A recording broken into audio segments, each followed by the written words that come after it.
Hello there, I am Keith Allen, singer, vocalist for Off the Record, and I guess we're going to be talking about the history of the band. The band formed back in 1997.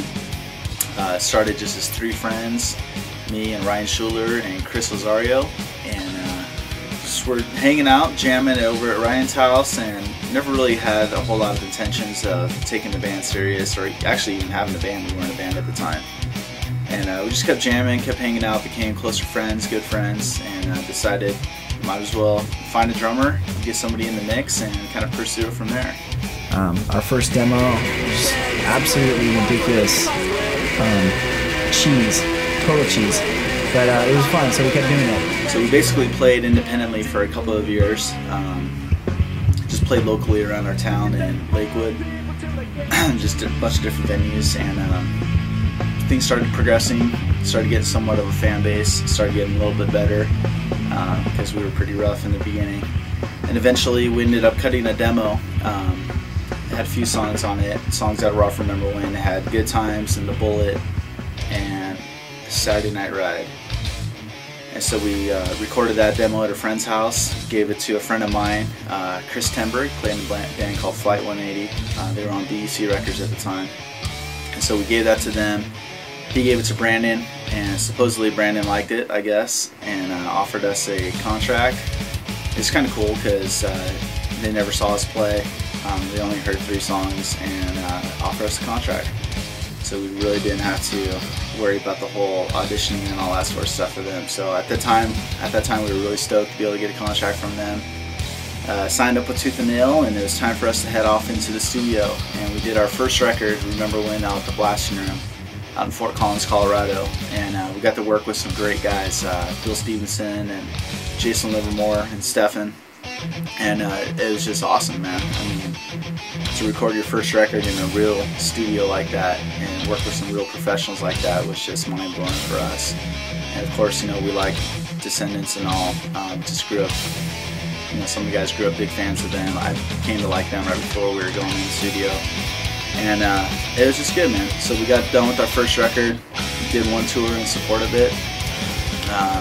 Didn't really tour a whole lot in support of the record, and ended up getting dropped, I think, as a result of that from Tooth and Nail.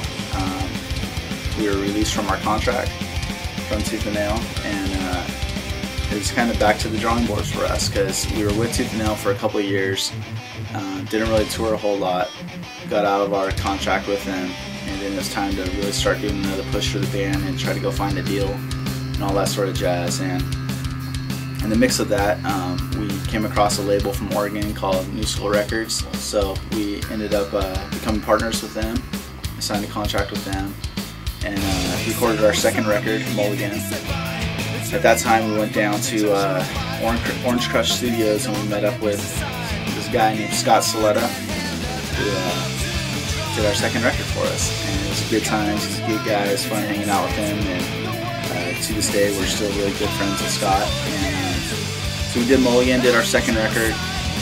It went out, and then we started touring a lot more. We started playing a ton, as much as we possibly could. Mostly toured around the West Coast, up to like Washington and out to Arizona, those states. And then we ended up last winter going out on a 3-week tour, and just really started to step it up more as a band, take it more serious. And at that time, the band was becoming very demanding, and so a couple of the guys couldn't really go on with the band and do it, you know, really commit their whole lives to it, which is fine because there's other priorities going on. And so we had to get a couple new guys, and that's when Adrian came in and joined the band. Adrian plays guitar, and Greg Gonzalez came in and joined the band. He's playing drums, and it's kind of been the lineup for a little while now. Did a tour with them, and we were talking about recording again. Came up after Mulligan. Is, you know, Mulligan was out for a year and a half, almost 2 years, and it's time for us to do another record, and we decided to do an EP, and so full length, and that's kind of where we're at right now. We're up at Ryan Green's studio up in San Francisco, and as you can see, it's a very nice studio, and we're just blessed to be able to be here and work with that guy. And the guy is awesome.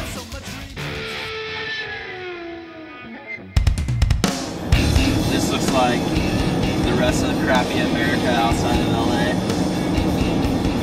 could be mistaken for Texas, Arizona, New Mexico, Oklahoma, Nevada, Utah.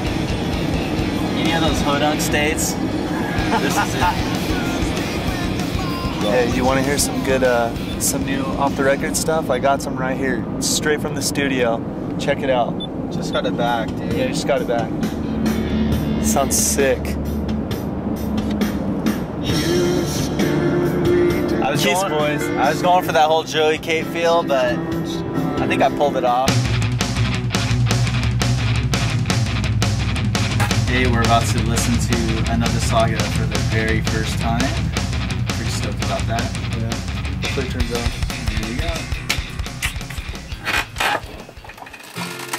I'm glad I bought this board for us, dude.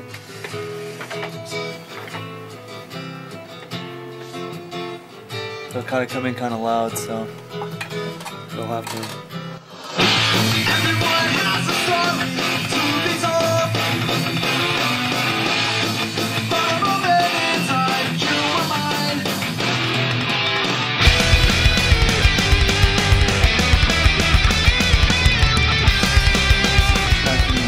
Where it all went down. That is not the kit that Greg recorded on, but this is the same kick that Rory from No Use for a Name recorded More Betterness on. And these are the toms right here that NoFX uses on most of their records, which is quite intriguing. This is the actual kit that we used, or the kick drum that we used to record our EP. First of all, we put this, and then we use this as a kind of like a barrel shoot to make the kick sound punchier. And yeah, this is the cabinet I used to record all the guitars. It's the first time I got to be in the studio in such a big production studio, and I just thought the quality of the songs was really good. The vibe of the new EP, I would have to say, is definitely like heavier than anything that we've done before. It's got a lot more metal influence.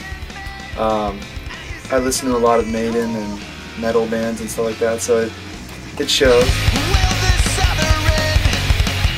We've been through drummers and guitar players and all kinds of stuff, but it's been really cool. Hopefully we haven't made too many enemies along the way, but yeah, there you go. Definitely we'll be seeing a lot more of us in the summer, in the fall. We're going to be touring a whole heck of a lot in support of this, and hopefully we'll be able to find something pretty good for us. So